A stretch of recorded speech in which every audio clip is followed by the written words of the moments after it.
सावर एक गोर बदन है, सिर पर मुकुट सुनहरा। एक सावर एक गोर बदन है, सिर पर मुकुट सुनहरा। एक सावर एक गोर बदन है, सिर पर मुकुट सुनहरा। ये मुकुट जड़े हैं हीरा लाल, उमरिया अभी बची पड़ी।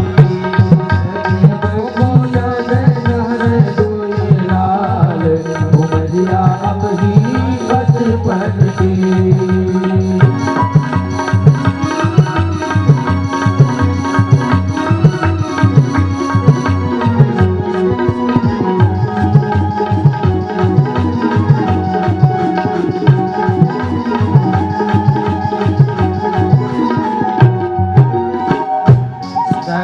बगिया मैया बिहरे दुई लाल, उमरिया अब ही बची पड़ी। बगिया मैया बिहरे दुई लाल, उमरिया अब ही बची पड़ी। सखी ने जब जानकी जी से ये बात बताई तो जानकी माँ पूजन करती रही। सखी ने कहा पूजन फिर कर लेना, चलो राम जी का दर्शन कर लो। जानकी माँ ने उस सखी को आगे किया, राम जी का दर्शन करने आती हैं। आज तो राम जी का दर्शन किया है, दर्शन करते करते राम जी को नेत्रों के माध्यम से लाकर हृदय में विराजमान करके नेत्र बंद कर लिया, मानो राम जी को हृदय में धारण कर लिया। सखी ने जानकी को जगाया, बड़ा विलंब हुआ, लौट करके फिर से पूजा कर लो माँ पार्वती जी की। माँ जानकी जी लौट करके आई हैं, फिर से पार्वती जी की पूजा करती हैं। गई बहोरी लौट करके माँ पार्वती के भवन में पहुंची और पूजा करती हैं बड़े प्रेम से। माँ पार्वती ने आशीर्वाद दिया है, आपको वही मिलेगा जिसे आप चाहती हैं। लौट करके राम जी पुष्प लेकर के आए, गुरुदेव को समर्पण किए। गुरुदेव ने आशीर्वाद दिया, सुफल मनोरथ हो ही तुम्हारे, राम लखन सुनि भये सुखारे। आज तो गुरुदेव ने कहा आपको बड़ा विलंब हुआ, कहाँ रुक गए थे? राम जी ने बता दिया, महाराज जनक जी के जिस पुत्री का स्वयंवर है वही जनक उसी पुष्प वाटिका में आई थी, इसलिए मैं महाराज देखने लगा, देर हो गया। गुरुदेव ने कहा इतना सत्य भाषण? तो गुरुदेव ने कहा आपकी कामना पूरी हो जाएगी। समय व्यतीत हुआ, धनुष यज्ञ का समय आया, सभी लोग इकट्ठा होकर बैठे। आज तो महाराज राम जी भी वहां बैठे, लक्ष्मण जी भी वहां बैठे हैं। एक एक राजा लोग आज महाराज धनुष तोड़ने के लिए आए। एक राजा जब धनुष तोड़ने के लिए पहुंचता है तो असंख्य राजा लोग जो बैठे हैं उनकी जब दृष्टि पड़ती कि ये धनुष तोड़ने गया तो जो राजा धनुष तोड़ने आता वो कहता हे भगवान धनुष टूट जाए, और गिनती में जो 1,00,000 राजा खड़े हैं वो कहते भगवान धनुष। अच्छा बताओ भगवान किसकी सुनेगा? जब उससे नहीं टूटता वो लौट करके जाता, उसी लाइन में शामिल होता, अब दूसरा तोड़ने के लिए आता।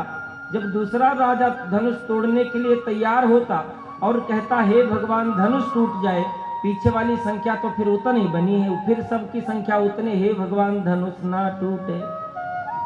धनुष तो टूटा नहीं।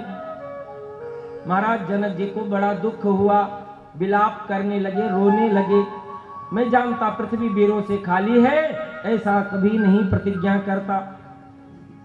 महाराज लक्ष्मण जी से नहीं रहा गया, उठकर खड़े हुए, जहां मेरे राम जी बैठे हों कोई ऐसा नहीं कह सकता। रघुवंशी का कोई एक भी बालक जिस समाज में बैठा हो उस समाज में कोई ऐसी अनुचित वाणी का प्रयोग नहीं कर सकता है। यहाँ तो स्वयं साक्षात प्रभु राम जी विराजमान है। और जैसे लक्ष्मण जी अनेक अनेक प्रकार के बात को बोलने लगे, कहते हैं मैं राम के सामने कहता हूँ, गुरुदेव बैठे हैं, यदि मेरे राम की आज्ञा हो तो धनुष तोड़ने की बात करूं कौन करे, समस्त ब्रह्मांड को उठा करके मैं एक कच्चे घड़े की तरह तोड़ दूं। गुरुदेव विश्वामित्र को पता लगा लक्ष्मण जी समय के अवतार हैं, समय बोल रहा है। गुरुदेव बोल पड़े, उठहूँ राम भंजहूँ भव चापा, उठहूँ राम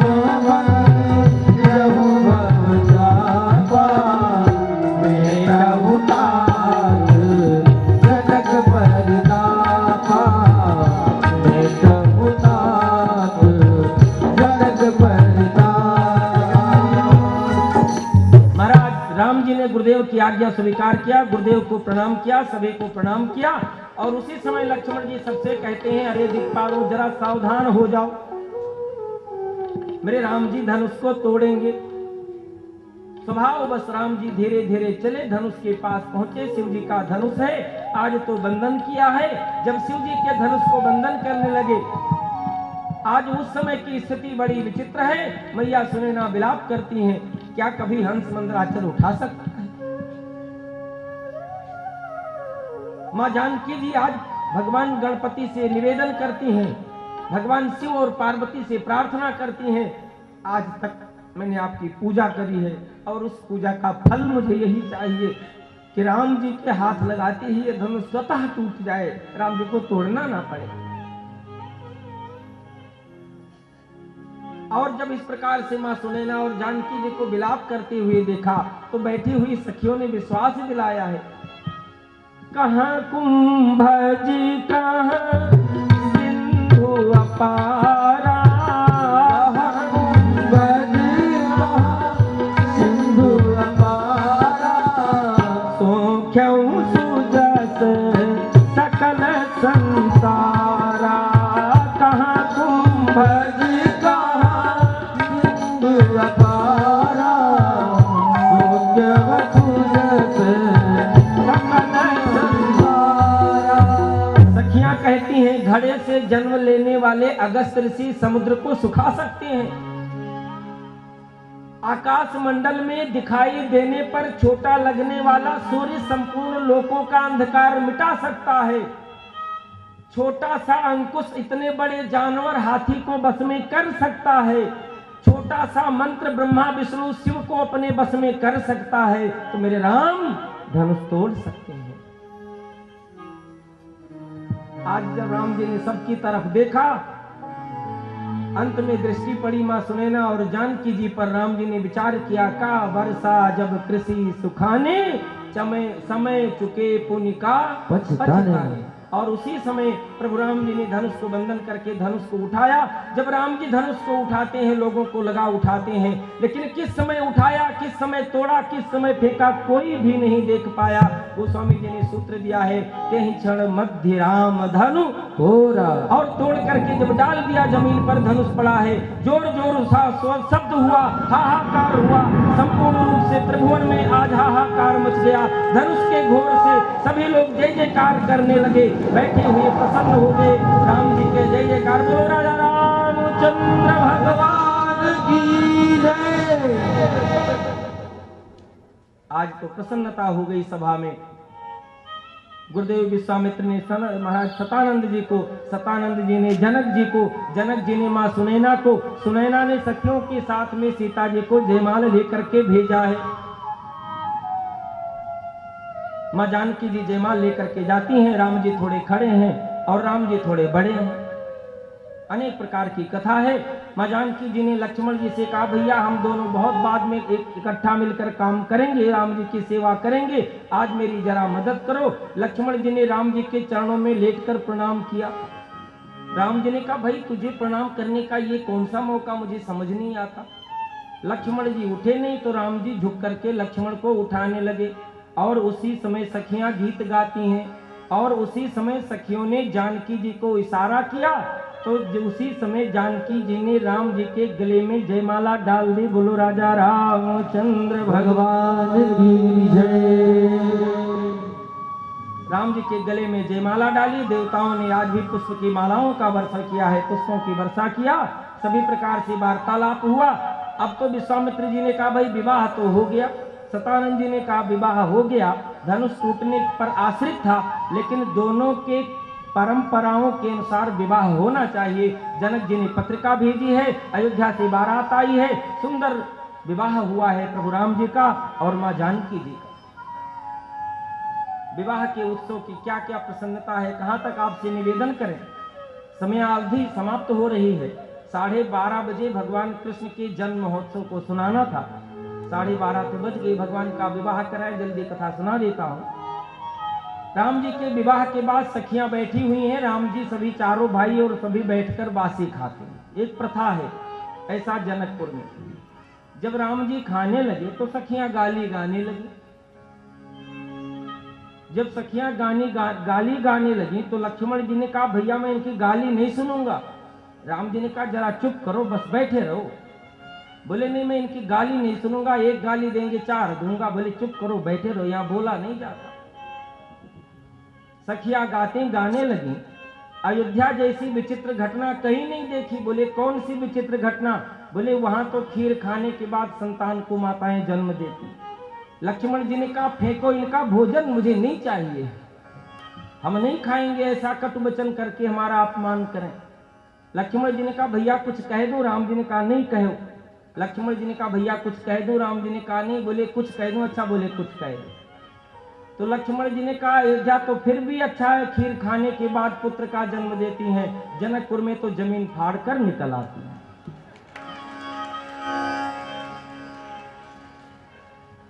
अनेक अनेक प्रकार की मनोविनोद हैं। देवता लोग प्रसन्न होते हैं। मंगल में विवाह हुआ, मां जानकी जी को शिक्षा दिया है, विदाई हुई, लौटकर अयोध्या में आए, बड़े सुंदर सुखपूर्वक रहते हैं। महाराज दशरथ जी ने राम जी को सिंहासन पर बैठाने का विचार किया।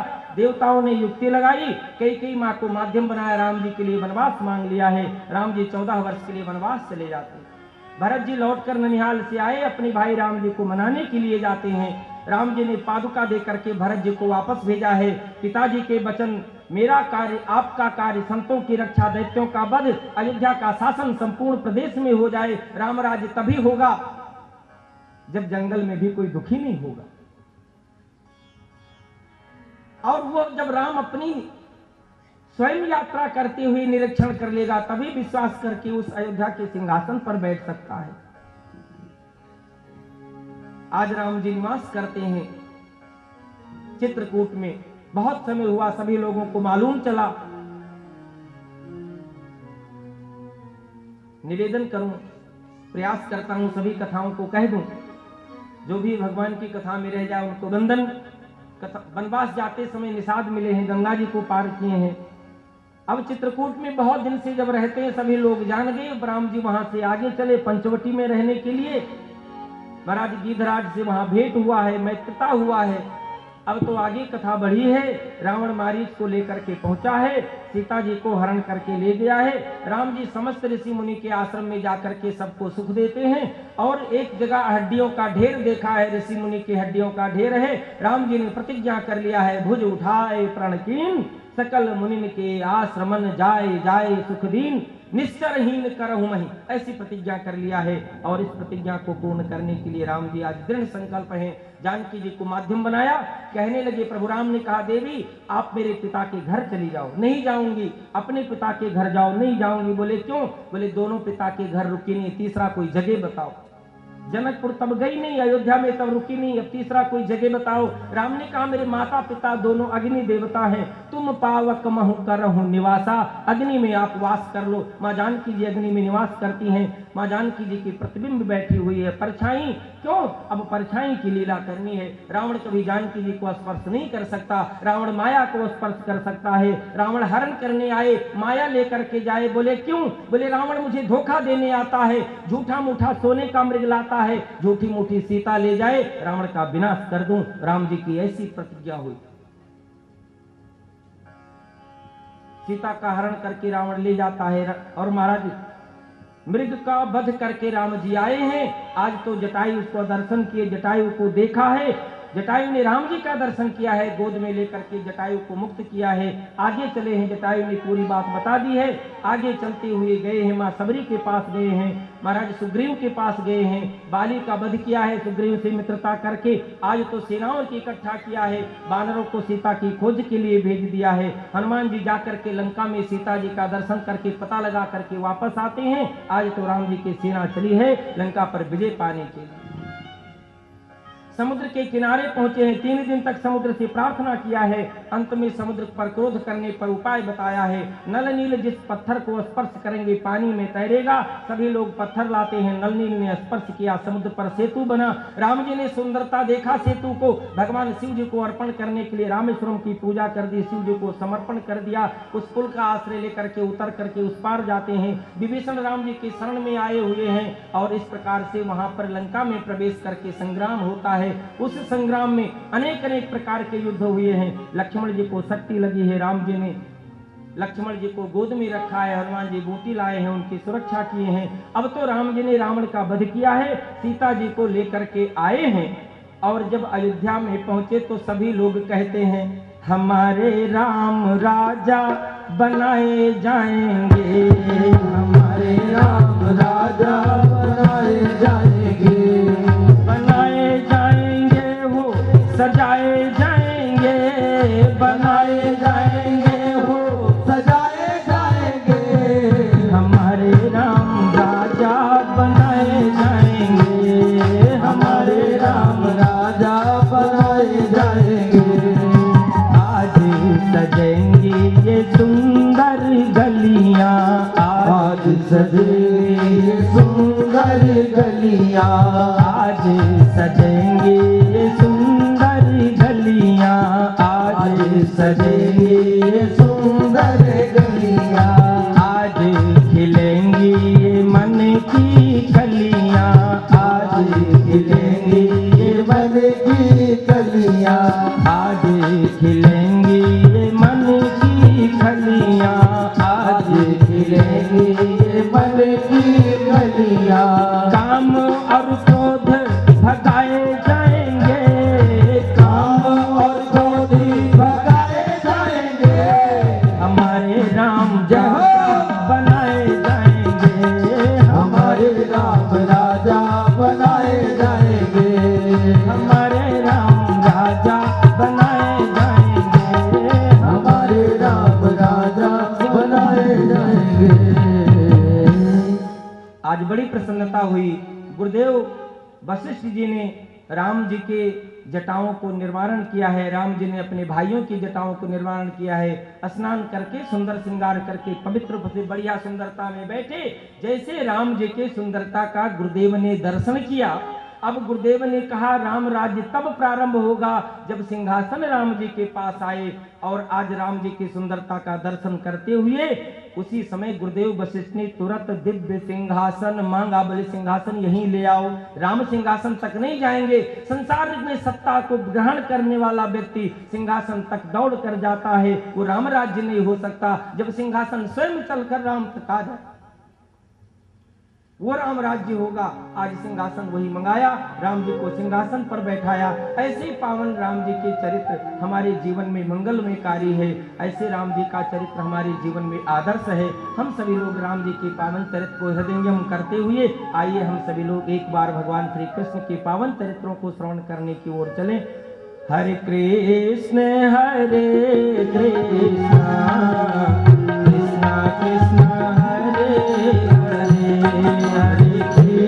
हरे कृष्ण कृष्ण कृष्ण हरे हरे, हरे कृष्ण कृष्ण हरि बोल, हरे हरे, हरे कृष्ण कृष्ण कृष्ण हरे हरे। बांके बिहारी लाल की जय। अच्छा एक बात करना आप लोग जरा, जब तक भगवान गोकुल में ना पहुंचे तब तक धीरे धीरे बोलना, कंस को नहीं पता लगना चाहिए। ये लोग तो बोल देते हैं, इनके सामने माइक है, आप लोग नहीं बोलना। बोलो वृंदावन बिहारी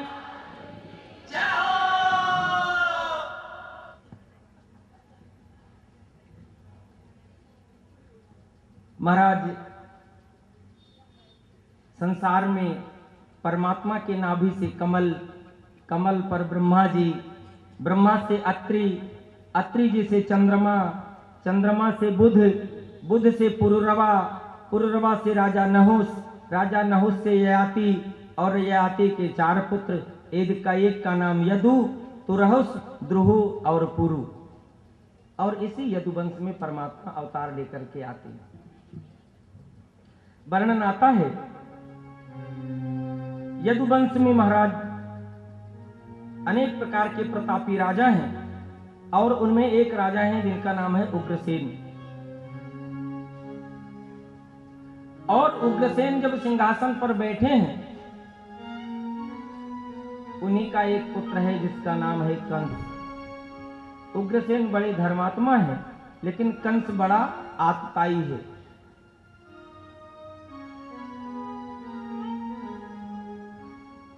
कंस ने इतना अत्याचार किया, इतना अत्याचार किया, उस अत्याचार को देख करके, उस अत्याचार को सहन करके देवता भी दुखी हैं, मनुष्य भी दुखी हैं, सभी लोग दुखी हैं। महाराज,